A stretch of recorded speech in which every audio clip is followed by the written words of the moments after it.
Let's get one thing straight before we start. Cooper Flagg is 19 years old. He cannot legally rent a car in most states. He was in high school 2 years ago. His favorite NBA team growing up was the Boston Celtics because his parents made him watch championship VHS tapes from 1986.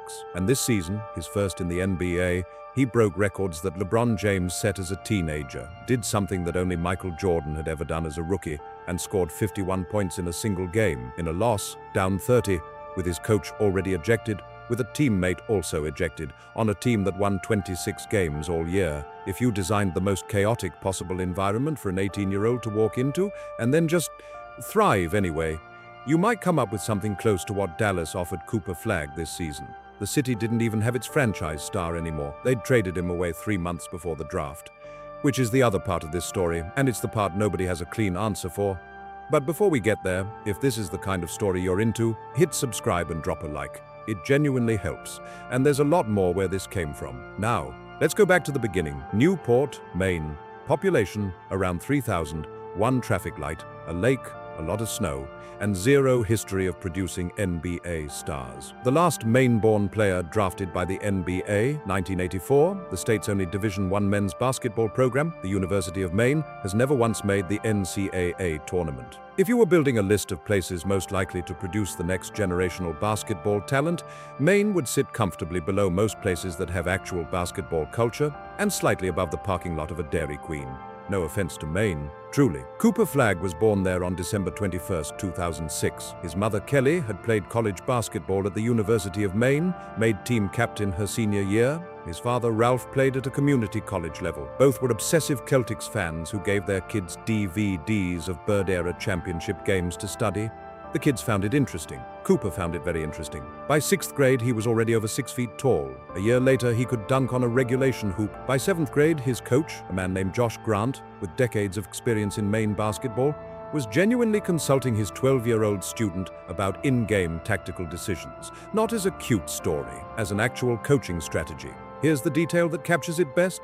During the pandemic, when Cooper was around 13, his school games were being streamed on YouTube. Before those games, other kids would line up to get his autograph. His autograph, from a middle schooler who was still learning cursive. His mother recalled laughing about what the signature even looked like back then. But the reputation was already real. A childhood friend named Cowden Bedard told ESPN that he first heard about Flagg when they were 7 years old. Stories about a first grader holding his own against kids 2 and 3 years older. He had a reputation as a basketball savant before he could spell the word savant, Bedard said. Something was happening in Newport, Maine. The question was whether anyone outside of Newport would ever find out.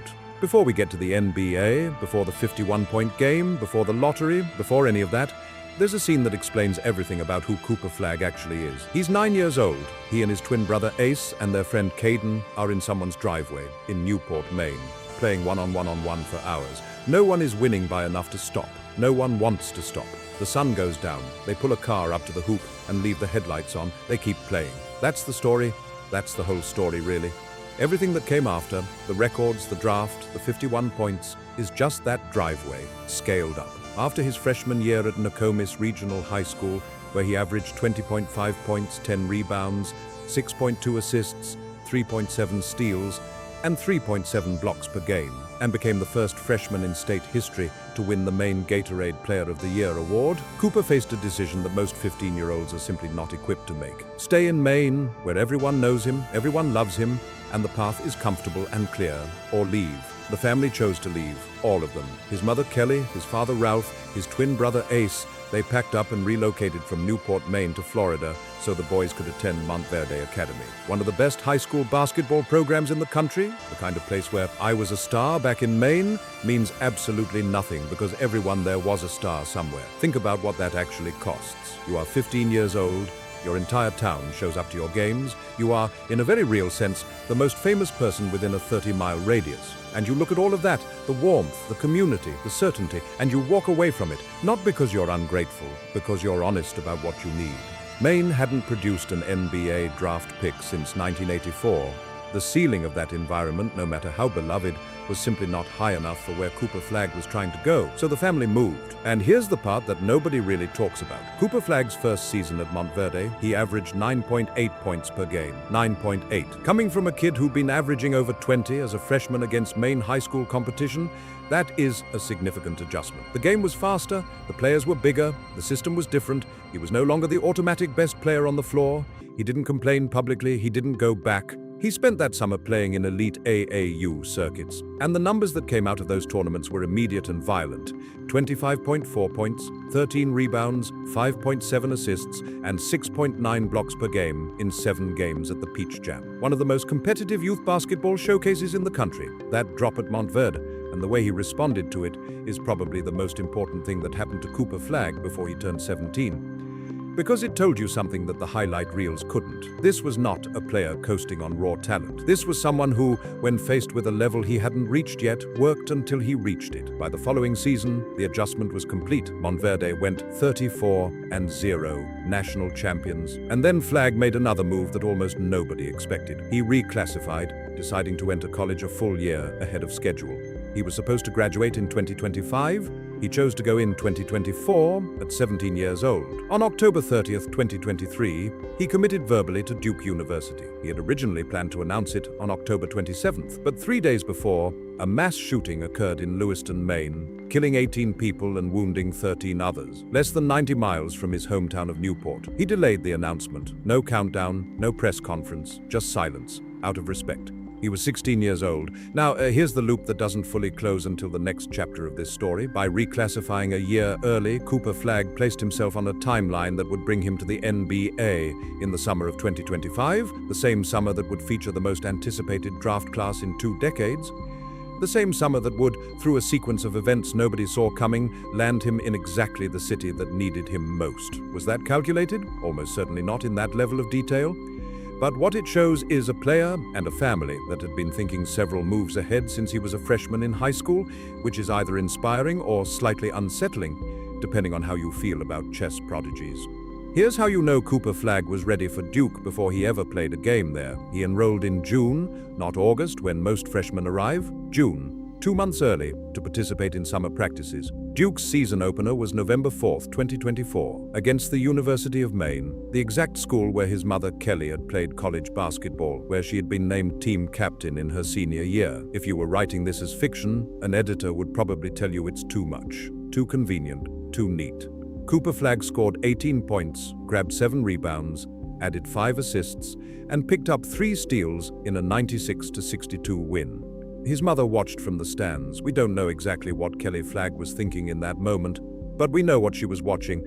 The kid who had moved the entire family across the country, reclassified a full year early, and was now, in his very first college game, taking apart the program where she had played, with the kind of calm efficiency that usually takes 2 or 3 years to develop at this level. The gym he'd grown up watching on those old DVDs was gone. What replaced it was something she had helped build, without fully knowing it. Over the rest of the season, Flagg averaged 19.2 points, 7.5 rebounds, and 4.2 assists. On January 11th, 2025, against Notre Dame, he went 11 of 14 from the field, 4 of 6 from 3, and 16 of 17 from the free throw line. That last number is worth pausing on. 16 of 17 from the free throw line in a college basketball game under pressure. With the crowd, the moment, everything working against consistency. That is not athleticism. That is a specific kind of mental architecture that most professional players never fully develop. 42 points, 6 rebounds, 7 assists. He won the Naismith Award, the Wooden Award, the ACC Player of the Year, Consensus First Team All-American, every major individual honor available in college basketball. In one season, Duke made the Final Four. They lost to Houston in a game where Flagg, in defeat, in the last game of his college career, put up 27 points, 7 rebounds, 4 assists, 3 blocks, and 2 steals. After the game, the Houston coaching staff said something that stuck. They were glad it was over. Not because they had won easily, because they hadn't. And they knew that the player they had just beaten was about to go somewhere else and do this for the next decade. at the professional level against grown men. The question after the season wasn't whether Flagg would go number 1 in the 2025 NBA draft. That had been settled since August 2023 when he reclassified. No one with eyes was debating the pick. The question, the one that nobody had a clean answer for, was which team would end up with him. And that answer, as it turned out, depended entirely on a set of ping-pong balls. Which brings us to the part of this story that 2 NBA owners later described privately as obviously rigged. February 1st, 2025, the Dallas Mavericks traded Luka Doncic to the Los Angeles Lakers. Doncic was 25 years old, 5 All-NBA selections, had not requested a trade, was, by virtually every reasonable measure, in the best stretch of his career. General manager Nico Harrison said the team would be more defensive and better balanced going forward. LeBron James, whose team had just acquired Doncic, responded to the news on X with laughing emojis. Whether that was genuine amusement or polite victory lapping was unclear, probably both. Mavericks fans burned jerseys. Petitions circulated.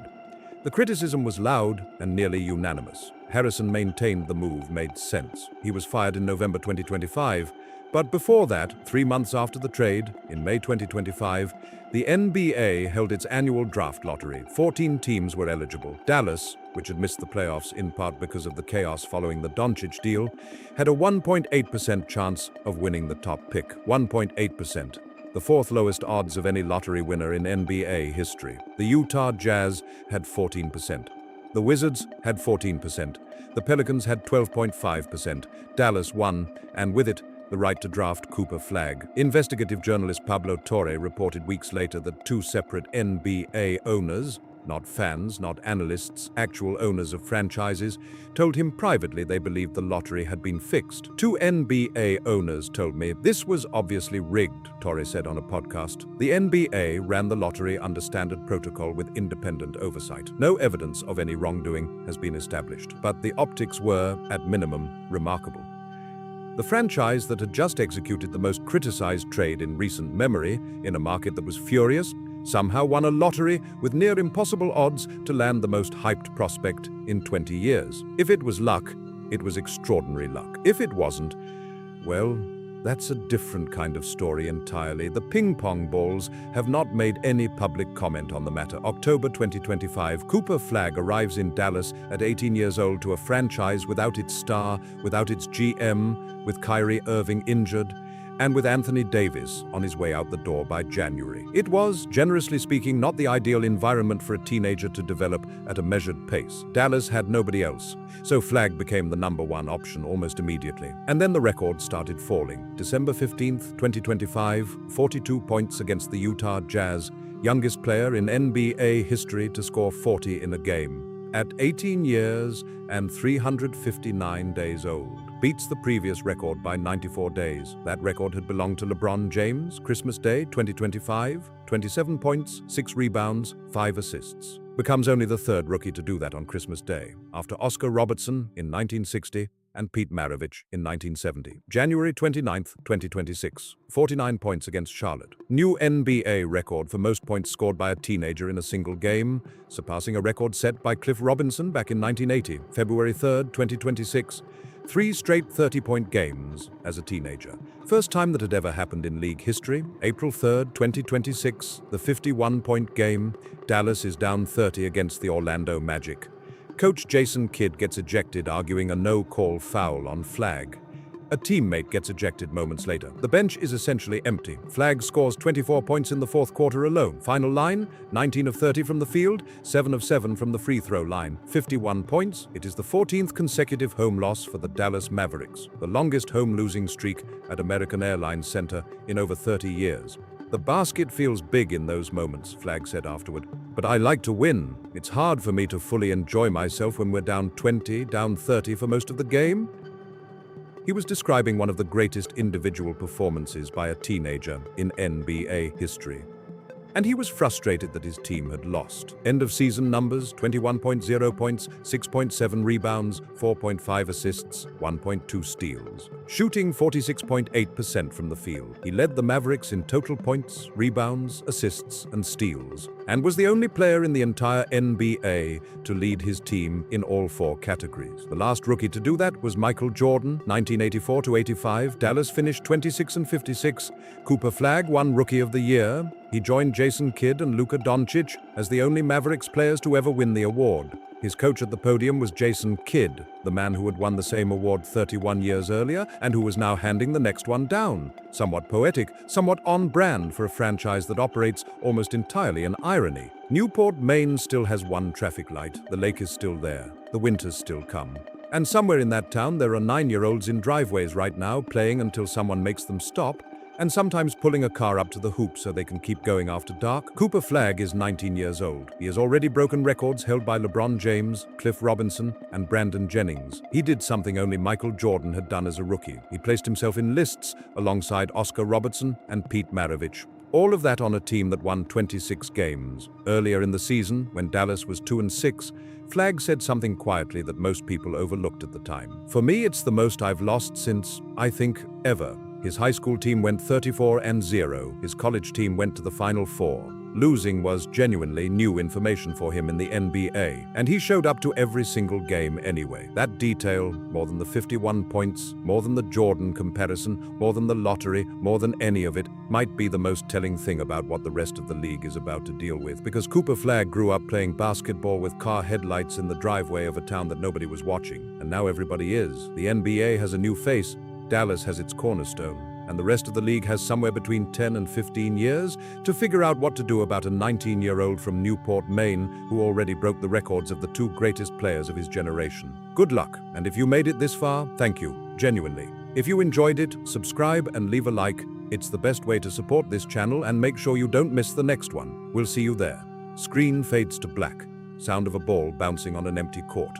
Then silence.